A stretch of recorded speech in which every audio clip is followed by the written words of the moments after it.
ইসলাম শিখিয়েছে শেষ নিঃশ্বাস পর্যন্ত তোমাকে লড়ে যেতে হবে। এই পৃথিবীতে কেউ কাউকে জায়গা করে দেয় না, জায়গা করে নিতে হয়। আমরা ভালোবাসা দিয়ে বিশ্ব জয় করব, ঠিক কিনা? হেরে যাবে ওদের হিংসার ষড়যন্ত্র, জিতে যাবে আমাদের ভালোবাসা। আমাদের ভালোবাসাকে হারায় দেওয়ার মতো শক্তি পৃথিবীর কারণে চিল্লায় বলো, ঠিক কিনা?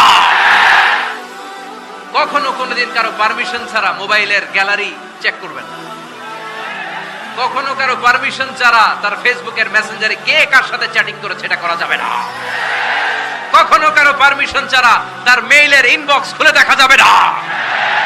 কখনো কারো পারমিশন ছাড়া কারো ব্যক্তিগত চিঠি পড়া যাবে না। দিস ইজ ইসলাম। যুগ জামানা পাল্টে দিতে চাই না অনেকজন, এক মানুষই আনতে পারে জাতির জাগরণ। সমাজে যদি বিশৃঙ্খলা তৈরি হয় তখন মুমিন রাগান্বিত হবে, বজ্র কণ্ঠে গর্জে উঠবে, চিল্লায় বলেন, ঠিক কিনা?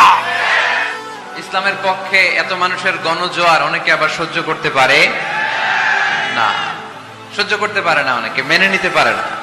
এদের চুলকায়, এদের কি করে? চুলকায়। তোমাদের চুলকাইলে মলম লাগাও।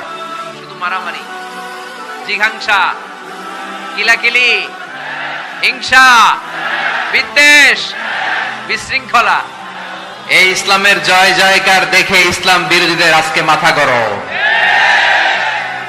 এদের মাথা গরম। এরা চায় না ইসলামের বিজয় হোক।